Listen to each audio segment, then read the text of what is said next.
সব খবর যমুনা টেলিভিশনের নিয়মিত এই আয়োজনে আপনাদের সবাইকে স্বাগত জানাচ্ছি। আমি শাওন দত্ত। ভোক্তা অধিকারের অভিযানে মৌলভীবাজার ব্যবসায়ী সমিতির সভাপতির বাধার ঘটনাকে অনাকাঙ্ক্ষিত বলে মন্তব্য করেছেন ডিএমপি কমিশনার শেখ মোহাম্মদ সাজ্জাদ আলী। এমন ঘটনা এড়াতে ব্যবসায়ী সমিতির সহযোগিতা চেয়েছেন তিনি। এদিকে মৌলভীবাজার ব্যবসায়ী সমিতি বলছে, এমন ঘটনা আর কখনো ঘটবে না।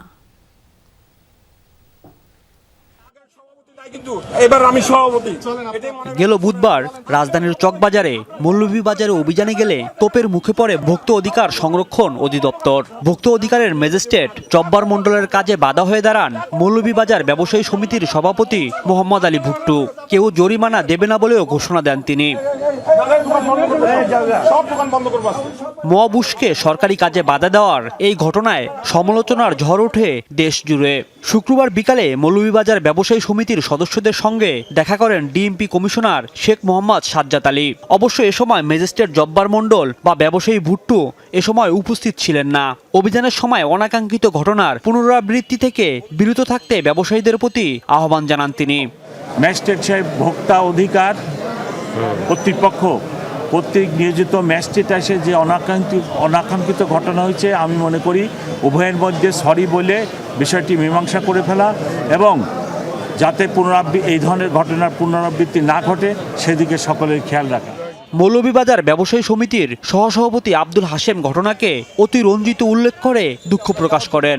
তা আমরা ওখানে গেছি পরের দিন সকালে, উনি গিয়ে ওনার সাথে আমরা কথা বলছি, ওনার সাথে আমরা মিটিং করে কথা বললাম যে আমাদের যেটা ঘটনা করছে এটা অপ্রত্যাশিত, আপনাদেরও দোষ না আমাদেরও দোষ না, কিন্তু আমাদের দোষ হলো এটা আমরা অতিরঞ্জিত হয়ে গেছে, এখন এটা কারো কাম্য ছিল না। যারা খাবারে ভেজাল মেশায় তাদের দেশ ও জাতির শত্রু অভিহিত করে। রমজানে দ্রব্যমূল্য সহনীয় রাখতে ব্যবসায়ীদের সহায়তা চান তিনি। যিনি খাদ্যে ভেজাল দেন তিনি আমাদের শত্রু, সমাজের শত্রু এবং সকলের শত্রু। যিনি রমজান উপলক্ষে 50 টাকা হালির লেবু উনি এখন 160 টাকায় বেশি মুনাফা করতে চান, উনি রোজা রাখলেও ওনার রোজা কাজে আসবে না। ব্যবসায়ীরা ভোক্তা অধিকারের অভিযানকে আগের মতোই সহযোগিতা করবে বলে জানিয়েছেন ডিএমপি কমিশনার। সমিতির পক্ষ থেকে তাদেরকে সহযোগিতা করে অতীতেও আসছি, বর্তমানে আমরা সহযোগিতা করতেছি। রাজীব আহমেদ, যমুনা নিউজ। মন্ত্রী হিসেবে দায়িত্ব গ্রহণের পর প্রথমবারের মতো নিজ নিজ নির্বাচনী এলাকায় গেছেন বিভিন্ন মন্ত্রণালয়ের মন্ত্রী প্রতিমন্ত্রীরা। সেখানে মতবিনিময় সভা সহ বিভিন্ন কর্মসূচিতে অংশ নেন তারা। প্রতিশ্রুতি অনুযায়ী দুর্নীতিমুক্ত ও সমৃদ্ধ দেশ গড়ে তোলার প্রত্যয় ব্যক্ত করেন। অর্থ ও পরিকল্পনা মন্ত্রী হিসেবে দায়িত্ব নেয়ার পর প্রথমবারের মতো নিজ নির্বাচনী এলাকা চট্টগ্রামে আমির খসরু মাহমুদ চৌধুরী। সকালে বিমানবন্দরে তাকে স্বাগত জানান বিএনপির নেতাকর্মীরা। এ সময় মন্ত্রী জানান, চট্টগ্রামে দ্রুত শুরু হবে বাণিজ্যিক রাজধানীর কার্যক্রম। বলেন, বাড়াতে হবে বিনিয়োগ ও কর্মসংস্থান। বাংলাদেশের বাজেট এমন হতে হবে যে যেখানে বাংলাদেশের জনগণ, বাংলাদেশের অর্থনীতিতে সকলে অংশগ্রহণ করার একটা সুযোগ থাকে। লক্ষ্মীপুরে সকালে সার্কিট হাউসে স্থানীয় প্রশাসনের সাথে মতবিনিময় সভায় অংশ নেন পানি সম্পদ মন্ত্রী শহীদউদ্দিন চৌধুরী এনি। পরে সাংবাদিকদের প্রশ্নের জবাবে বলেন, দেশের কোনো সড়কেই চাঁদাবাজির সুযোগ নেই। জলাবদ্ধতা নিরসনে দেশব্যাপী খাল খননের ওপর গুরুত্ব দেওয়ার কথাও বলেন তিনি। জলাবদ্ধতার যে ব্যাধি, দীর্ঘদিনের মানুষের কষ্টের জায়গা, সেখান থেকে আমরা মুক্ত হতে সক্ষম হব। তো এই কাজটা হয়তোবা খুব সহসাই যে হবে তা না, এটার জন্য একটা বিশেষ পরিকল্পনার প্রয়োজন। ভূমি মন্ত্রণালয়ে অনিয়ম দুর্নীতির বিরুদ্ধে ব্যবস্থা নেওয়া হবে, কাজ হবে জনগণের ভাগ্য উন্নয়নে। একথা বলেছেন ভূমিমন্ত্রী মিজানুর রহমান মিনু। সকালে রাজশাহী সার্কিট হাউসে এক মতবিনিময় সভায় অংশ নেন তিনি। সকল দুর্নীতি এবং অনিয়মের বিরুদ্ধে আমরা জনগণের ভাগ্যের পরিবর্তন করার জন্য আমরা সবাই কাজ করছি। সকালে নিজ নির্বাচনী এলাকা নরসিংদীর মনোহরদীতে স্থানীয়দের সাথে মতবিনিময় করেছেন স্বাস্থ্যমন্ত্রী সর্দার সাখাওয়াত হোসেন বকুল। এ সময় তিনি বলেন, চিকিৎসা সেবা জনগণের দোরগোড়ায় পৌঁছে দেওয়া হবে। দুর্নীতিমুক্তভাবে মন্ত্রণালয়কে গড়ে তোলা এবং সিন্ডিকেট মুক্ত একটি স্বাস্থ্য মন্ত্রণালয় গড়ে আমাদের প্রধান লক্ষ্য। জনগণের গোড় দৌড়ে আমরা যে সেবাটা, চিকিৎসা সেবা আমরা পৌঁছে দেওয়া বদ্ধপরিকর। কুমিল্লায় বিভিন্ন সরকারি দপ্তরের কর্মকর্তাদের সাথে মতবিনিময় করেছেন কৃষি, খাদ্য ও প্রাণী সম্পদ মন্ত্রী আমিনুর রশিদ ইয়াসিন। গোমতী নদী থেকে অবৈধভাবে মাটি কেটে বিক্রি করলে কঠোর ব্যবস্থা নেওয়ার হুঁশিয়ারিও দেন তিনি। আজকার পরে থেকে এক ফোঁটা মাটিও গুমতি থেকে কেউ কাটতে পারবে না। কুমিল্লার প্রশাসন এই ব্যাপারে জোরালো ভূমিকা রাখবে, এটা আমি আশা করি। রমজান মাসও সামনে, সেচ মৌসুমে নিরবিচ্ছিন্ন বিদ্যুৎ সরবরাহ নিশ্চিত করতে বিশেষ গুরুত্ব দেয়া হচ্ছে বলে জানিয়েছে বিদ্যুৎ মন্ত্রী ইকবাল হাসান মাহমুদ টুকু। দুদিনের সরকারি সফরে দুপুরে সিরাজগঞ্জে পৌঁছান তিনি। এটা তো টেকনিক্যাল জিনিস, দু একটা ফল্ট হতে পারে, তাতে বিদ্যুৎ যেতে পারে, তবে বেশিরভাগ সময় ভালো বিদ্যুৎ থাকবে। ঈদের আগেই প্রাথমিকভাবে দেশের 8টি উপজেলায় পাইলট প্রজেক্ট হিসেবে শুরু হবে ফ্যামিলি কার্ড বিতরণ। লালমনিরহাটে নিজ নির্বাচনী এলাকায় সাংবাদিকদের প্রশ্নের জবাবে এমনটাই জানিয়েছেন দুর্যোগ ব্যবস্থাপনা ও ত্রাণমন্ত্রী আসাদুল হাবিব দুলু। আপাতত পাইলট স্কিমে আমাদের 8টি উপজেলায় আমরা এটা করব। পর্যায়ক্রমে যারা বেশি হতদরিদ্র তাদেরকে আমরা চিহ্নিত করার চেষ্টা করতেছি। পর্যায়ক্রমে আমরা প্রত্যেকটা পরিবারকে ফ্যামিলি কার্ড দিব। শ্রম ও কর্মসংস্থান মন্ত্রী আরিফুল হক চৌধুরী হযরত শাহজালাল রহমতুল্লাহর মাজারে আদায় করেন জুম্মার নামাজ। গত 1.5 বছরে দেশের কারখানাগুলো কেন বন্ধ হলো, তার কারণ কি, এসব নিয়ে পর্যালোচনা করা হচ্ছে বলে জানান তিনি। এ নিয়ে আমাদের তো কার্যক্রম শুরু হয়েছে, দেখা যায় আমরা এই বিষয়ে কতদূর আমরা এটা দিয়েছি এবং আমরা জানতে চাবো কেন বন্ধ হলো, তার রুট কি। শামস তাবরিজ উচ্ছ্বাস, যমুনা নিউজ। নিত্যপণ্যের যে পরিমাণ সরবরাহ আছে তা বাজার স্থিতিশীল রাখার জন্য পর্যাপ্ত। সিলেটে এমনটা বলেছেন বাণিজ্য মন্ত্রী খন্দকার আব্দুল মুক্তাদির। দ্রুত জেলা পর্যায়ে সুলভ মূল্যে দুধ, ডিম ও মাংস বিক্রি কার্যক্রম শুরুর কথা জানিয়েছেন খাদ্য প্রতিমন্ত্রী। আর ধর্মমন্ত্রী জানিয়েছেন রমজানের দ্রব্যমূল্য যেন মানুষের নাগালের মধ্যে থাকে, সেই বিষয়ে সরকার বদ্ধপরিকর। মন্ত্রিত্ব গ্রহণের পর প্রথমবার নিজ এলাকা সিলেটে বাণিজ্য মন্ত্রী খন্দকার আব্দুল মুক্তাদির। সকালে ওসমানী আন্তর্জাতিক বিমানবন্দরে পৌঁছালে তাকে ফুল দিয়ে বরণ করে নেন নেতাকর্মীরা। এ সময় সাংবাদিকদের প্রশ্নের জবাবে জানান, বাজারে নিত্যপণ্যের যোগানে ঘাটতি নেই। মন্ত্রী আরো বলেন, গত 5 মাস দেশের রফতানি প্রবৃদ্ধি ঋণাত্মক ছিল, সেখান থেকে উত্তরণই আগামীর চ্যালেঞ্জ। আমাদের হাতে যে পরিমাণ সরবরাহ আছে সেই সরবরাহ বাজারে মূল্য স্থিতিশীল রাখার জন্য পর্যাপ্ত। এটির জন্য কোনো শঙ্কার কারণ নাই। বাংলাদেশকে একটি বৈশ্বিক অবস্থানে নেওয়ার জন্য আমাদের যে পরিকল্পনা, উদ্যোগ এবং আন্তরিকতা, সেটা ইনশাল্লাহ আগামী 5 বছরে আমরা প্রত্যেকটা দিন, প্রত্যেকটা মিনিট এটি বাস্তবায়নের জন্য কাজ করব। টাঙ্গাইলে জেলা প্রশাসনের সাথে এক মতবিনিময় সভায় খাদ্য প্রতিমন্ত্রী সুলতান সালাউদ্দিন টুকু বলেন, রমজানের নিত্যপণ্যের দাম সহনীয় রাখতে কাজ করছে সরকার। দ্রুত জেলা পর্যায়ে সুলভ মূল্যে দুধ, ডিম ও মাংস বিক্রি কার্যক্রম শুরু হবে। বাজার যাতে নিয়ন্ত্রণে থাকে সেই ব্যাপারে মনিটরিং করা হচ্ছে। আশা করি এটি আমরা নিয়ন্ত্রণের মধ্যে রাখতে সক্ষম হব। বাজার মনিটরিং সেল করা হয়েছে, আমাদের যারা বাজারের নিয়ন্ত্রণের দায়িত্ব রয়েছে তারা কাজ করে যাচ্ছে। রমজানের দ্রব্যমূল্য যেন মানুষের নাগালে থাকে সে বিষয়ে সরকার বদ্ধপরিকর, জানিয়েছেন ধর্মমন্ত্রী কাজী শাহ মুফাজ্জল হোসাইন কায়কোবাদ। দায়িত্ব গ্রহণের পর প্রথমবার নিজ এলাকা কুমিল্লার মুরাদনগর গেলেন তিনি। আমরা বদ্ধপরিকর যে দ্রব্যমূল্য যাতে নিয়ন্ত্রণে থাকে, সাধারণ মানুষ যেন কোনো কষ্টে না পড়ে, সেই জন্যে আমাদের তারেক রহমান সাহেব মাননীয় প্রধানমন্ত্রী উনি খুব সচেতন। সাইফ আহমেদ, যমুনা নিউজ। নকলের মতোই মাদক, সন্ত্রাস ও কিশোর গ্যাংমুক্ত দেশ গড়ে তোলার আশাবাদ জানিয়েছেন শিক্ষামন্ত্রী আরনাম এহসানুল হক মিলন। দুপুরে নিজ এলাকা চাঁদপুরের কচুয়ায় সাংবাদিকদের সাথে কথা বলেন তিনি। এ সময় মন্ত্রী বলেন, যেভাবে কচুয়া থেকে পরীক্ষা নকলমুক্ত করার যাত্রা শুরু হয়েছিল, ঠিক সেভাবেই দুর্নীতিমুক্ত দেশ করার যাত্রাও কচুয়া থেকে শুরু হবে। এদিকে শিক্ষা প্রতিমন্ত্রী ববি হাজ্জাজ জানান, আগামী বছর থেকে শিক্ষা প্রতিষ্ঠানে পুনঃভর্তির ফি না নেয়ার সিদ্ধান্ত কার্যকর হবে। মন্ত্রিত্ব গ্রহণের পর প্রথমবারের মতো নিজ নির্বাচনী এলাকায় যান শিক্ষামন্ত্রী এহসানুল হক মিলন। অংশ নেন স্থানীয় প্রশাসনের সাথে মতবিনিময় সভায়। এবার আসি আমাদের নকলের মতো মাদক, সন্ত্রাস ও কিশোর গ্যাংমুক্ত দেশ গড়ে তোলার আশাবাদ জানিয়েছেন শিক্ষামন্ত্রী। বলেন, যেভাবে কচুয়া থেকে পরীক্ষা নকলমুক্ত করার যাত্রা শুরু হয়েছিল, ঠিক সেভাবেই দুর্নীতিমুক্ত দেশ গড়ার যাত্রাও এখান থেকেই শুরু হবে। কচুয়াকে মাদক মুক্ত করা হবে, সন্ত্রাস মুক্ত করা হবে, ইফতিজি মুক্ত করা হবে। নকল যেভাবে যাত্রা শুরু হয়েছিল কচুয়া থেকে, মাদক মুক্ত যাত্রা আমরা কচুয়া থেকে শুরু করব। এদিকে শিক্ষা প্রতিমন্ত্রী Mohammadpur residential school and college সংলগ্ন জাহাঙ্গীর কবির নানক সরণির নাম পরিবর্তন করে জুলাই শহীদ ফারহান ফাইয়াজ সরণি ফলক উদ্বোধন করেন। এ সময় প্রতিমন্ত্রী জানান, শিক্ষা প্রতিষ্ঠানে পুনঃভর্তির ফি না নেয়ার সিদ্ধান্ত আগামী বছর থেকে কার্যকর হবে। এছাড়া প্রাথমিকের সহকারী শিক্ষক ও প্রধান শিক্ষকদের বেতন বৈষম্য সিদ্ধান্তের আলোচনা চলমান। আগামীতে কোনো হুটহাট ডিসিশন আমাদের হবে না, সবকিছু কনসালটেশনের মাধ্যমে। সো এই যে আমরা কিছু বাতিল করছি, এটা কিন্তু বাতিল হচ্ছে আগামী অর্থ বছরে যে, মানে আগামী অ্যাডমিশন ইয়ারে যে। সো সেটা আমরা ইতিমধ্যে করে দিয়েছি বা করার প্রসেসটা শুরু করে দিয়েছি।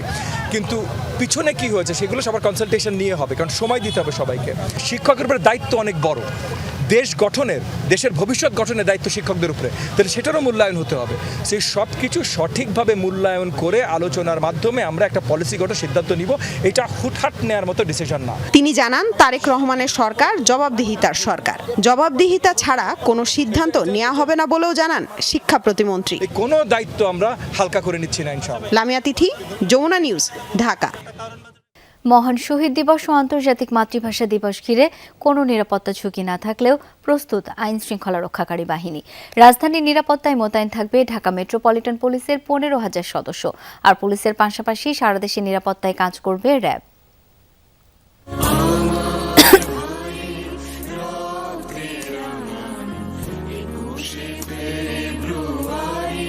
মায়ের ভাষা বাংলা, এই ভাষার জন্য প্রাণ দিয়েছেন সালাম, বরকত, রফিক, জব্বার সহ অনেকে। তাদের শ্রদ্ধা জানাতে প্রস্তুত কেন্দ্রীয় শহীদ মিনার। রাত 12টা 1 মিনিটে রাষ্ট্রপতি, প্রধানমন্ত্রীর পর 12টা 40 মিনিট থেকে শ্রদ্ধা নিবেদন করতে পারবেন সাধারণ মানুষ।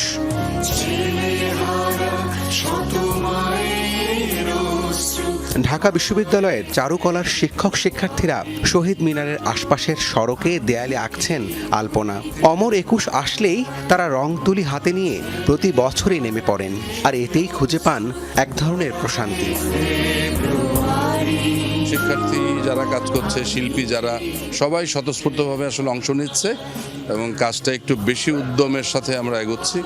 অন্যান্য বছরের চাইতে আশা করি এবার আমরা আরো বেশি এই শহীদ দিবসটাকে সেলিব্রেট করতে যাচ্ছি। গতবারও খুব নিরাপত্তার মধ্যে দিয়ে আমাদের দিক থেকে আমরা সর্বোচ্চটা দেওয়ার চেষ্টা করেছি, এবারও সেম। আমরা বিভিন্ন ধর্ম, গোত্র, বর্ণের হলেও এই একটা জায়গা আমরা কিন্তু এক, আমরা বাঙালি, আমরা বাংলাদেশি। এটাই আসলে আমরা আলপনার মাধ্যমে ফুটিয়ে তুলি এই একটা দিনকে উদযাপন করার জন্য আসলে। সকালে শহীদ মিনারের নিরাপত্তা ব্যবস্থা পরিদর্শনে যান ডিএমপি কমিশনার। জানান, নিরাপত্তা নিশ্চিতে নেওয়া হয়েছে কয়েক স্তরে ব্যবস্থা। এদিকে কেন্দ্রীয় শহীদ মিনারে প্রবেশের জন্য পলাশীর মোড়, জগন্নাথ হল ক্রসিং ব্যবহারের নির্দেশনা দিয়েছে ডিএমপি। অমর 21-এর অনুষ্ঠানেও কোনো নিরাপত্তা সংখ্যা নেই। তথাপি আমাদের নিয়মিত মোতায়েনের পাশাপাশি সোয়াট, dog squad, bomb disposal team, crime scene unit সার্বক্ষণিক প্রস্তুত থাকবে। শহীদ মিনারে কেউ কোনো ধরনের ধারালো বস্তু বা দাহ্য পদার্থ বা বিস্ফোরক দ্রব্য নিয়ে আসার চেষ্টা করবেন না। নিরাপত্তা ব্যবস্থা সরজমিনে দেখতে শহীদ মিনারে যান র্যাব মহাপরিচালক। শহীদ মিনারের পাশাপাশি সারা দেশেই জোরালো নিরাপত্তা ব্যবস্থা জোরদার করা হয়েছে বলেও জানান তিনি। আমরা নিরাপত্তার সাথে নিরাপদে এই অনুষ্ঠানটি সম্পন্ন করতে পারবো এবং পাশাপাশি আমরা সারা দেশব্যাপী, আপনারা জানেন যে ভাষা শহীদদের প্রতি গভীর শ্রদ্ধা নিবেদন করা হয়, তো আমরা সারা দেশেই আমরা পর্যাপ্ত নিরাপত্তা ব্যবস্থা গ্রহণ করেছি। শহীদ মিনারের চারপাশে 64টি সিসি ক্যামেরার মাধ্যমে মনিটরিং করা হবে। সেই সাথে সাদা পোশাকে র্যাবের গোয়েন্দা টিম মোতায়েন থাকবে। রাব্বি সিদ্দিকী, যমুনা নিউজ, ঢাকা। আন্তর্জাতিক মাতৃভাষা দিবস উদযাপনের লক্ষ্যে দেশ জুড়ে চলছে শেষ মুহূর্তের প্রস্তুতি। সকাল থেকে কুমিল্লা কেন্দ্রীয় শহীদ মিনারে চলছে ধোয়া মোছা এবং রং তুলির কাজ। প্রথম প্রহরে ফুল দিয়ে শ্রদ্ধা জানাবেন বিভিন্ন রাজনৈতিক, সামাজিক ও সাংস্কৃতিক সংগঠনের পাশাপাশি জেলা প্রশাসনের কর্মকর্তারা। পরে প্রভাত ফেরি নিয়ে আসবেন বিভিন্ন শ্রেণী পেশার মানুষ। দিনটি ঘিরে কয়েক স্তরের নিরাপত্তা ব্যবস্থা নেওয়া হয়েছে বলে জানিয়েছেন প্রশাসনের কর্মকর্তারা। প্রতিবারের মতো এবারও আন্তর্জাতিক মাতৃভাষা দিবস উপলক্ষে জেলায় বিভিন্ন কর্মসূচি নেওয়া হয়েছে। টিচারদের সাথে মূলত আসি, তো আমরা এখানে প্রতি বছরই এই কাজটা করি। ভাষা আন্দোলনের সময় কুমিল্লায় কি হয়েছিল বেশিরভাগ ছাত্রছাত্রী এ সম্পর্কে অবগত নয়। অবশ্যই তাদেরকে এই ইতিহাসটা জানা দরকার। শুধু ফেব্রুয়ারি মাসেই আনুষ্ঠানিকভাবে শহীদ মিনারের পরিচর্যাটা করা হয়। সারা বছর আসলে কেউ তেমন একটা পরিচর্যা করে না, তাই আমরা চাই যে সারা বছরই মানুষ এটার প্রতি একটু শ্রদ্ধা নিবেদন করুক। মাহে রমজানের প্রথম জুমার নামাজ আদায় করেছেন দেশের ধর্মপ্রাণ মুসল্লিরা। রাজধানী ঢাকা সহ সারা দেশে নামাজের সময় মসজিদগুলোই ছিল মুসল্লিদের উপচে পড়া ভিড়। প্রথম জুমার নামাজ আদায় করতে জাতীয় মসজিদ বায়তুল মোকাররমে ভিড় লক্ষ্য করা গেছে। অনেকেই জায়গা পেতে নির্দিষ্ট সময়ের বহু আগে অবস্থান নেন মসজিদে, সাথে ছিল শিশুরাও। রহমতের দশকে পড়া এই জুমা মুসলমানদের জন্য বিশেষ তাৎপর্যপূর্ণ। একদিকে জুমা সপ্তাহের শ্রেষ্ঠ দিন, অন্যদিকে রমজান বরকত, রহমত ও নাজাতের মাস, তাই দিনটির গুরুত্ব ও ফজিলত বহুগুণ। জুমার নামাজ শেষে দেশের উন্নয়ন, সমৃদ্ধি এবং মানুষের মঙ্গল কামনায় মোনাজাত করা হয়।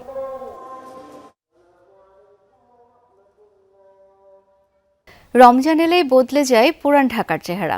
বিকেল গড়াতেই হাজারো মানুষের ঢল নামে ঐতিহ্যবাহী চকবাজারে। কয়েকশো বছরের ঐতিহ্য বুকে নিয়ে এখানকার ইফতার বাজার যেন রোজার এক আলাদা উৎসব।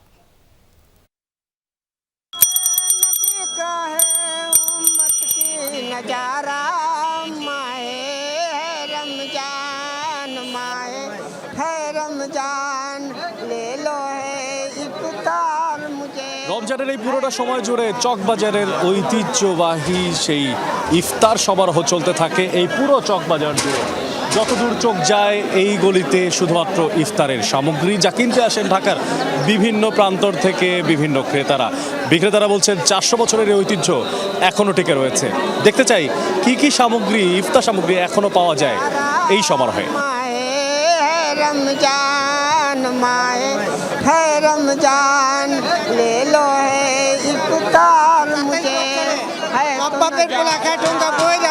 দোকানে দোকানে সাজানো বাহারি ইফতার, বোরহানি, কাচ্চি, শাহি জিলাপি, নানান রকম কাবাব আর ঐতিহ্যবাহী বড় বাপের পোলায় খায়। শুধু স্বাদ নয়, ঐতিহ্যের টানেই প্রতিদিন এখানে ছুটে আসেন হাজারো মানুষ। আজকে ফার্স্টে দেখছি তো আসতেছি, ভাবলাম যে একটা কিছু নিয়ে যাই, তো টেস্ট করে দেখি। আসলে এখানে তো সচরাচর আসা হয় না, তো ডিফারেন্ট কিছু টেস্ট করতে যাচ্ছি আর কি। সবাই বলে এটা অনেক ফেমাস, এই কারণে আসা। অন্য জায়গায় তো এত আইটেম পাবেন না, এখানে সবই ভালো। কাবাবগুলো অনেক মজা, তারপরে হচ্ছে মানে সবাই মিলে একসাথে যে কিনার এই আনন্দটা অনেক বেশি ভালো। ব্যবসায়ীরা বলছেন 10 রমজানের পর কমতে থাকে ক্রেতার সংখ্যা। শাহী পরোটা, গরু, খাসি, মুরগি, চিকেন চাটনি, কোয়েল পাখি, ফালুদা, পেস্তা বাদামের শরবত। হয়তো 10 রোজা বন্ধু অনেক চাপ, তারপরে আস্তে আস্তে কমবে, বেচা কিনা আস্তে আস্তে কমবে। স্থানীয়রা বলছেন আগের চেয়ে ক্রেতার সংখ্যা কিছুটা বেড়েছে, আর ব্যবসায়ীরা বলছেন মানুষের চাহিদার জন্যই দাম বাড়ছে ইফতার সামগ্রীর। কাঁচামালের দাম বৃদ্ধির প্রভাব পড়তে শুরু করেছে ইফতার সামগ্রীতেও। অনেক পরিবর্তন, এত দোকান ছিল না, অল্প হালকা পাতলা, এখন অনেক পরিবর্তন হয়ে গেছে। মানুষ চলতে পারে না, জায়গা ঠিক আছে, রোড ভঙ্গি জায়গা যদি চেপে বসে সব মানুষের সুবিধা হয়। কেউ খাসির লেগ পছন্দ করে, কেউ শাহী মুরগি পছন্দ করে, কেউ কোয়েল পাখি পছন্দ করে, কেউ মনে করেন বিরিয়ানি পছন্দ করে, কেউ টানা পরোটা পছন্দ করে। বড় ব্যাপার পোলা যিনি বিক্রি করে ওই লোকটাই মারা গেছে, কারণ উনার নাম বেঁচে এখন সবাই খাইতেছে। এই আমাদের মহব্বতের শরবত আছে এখানে, তরমুজ, চিনি, অরিজিনাল রুয়াবজা দিয়ে আমরা তৈরি করছি আর কি। মদিনা খাসি শাহী খালি বাড়ি করে 300।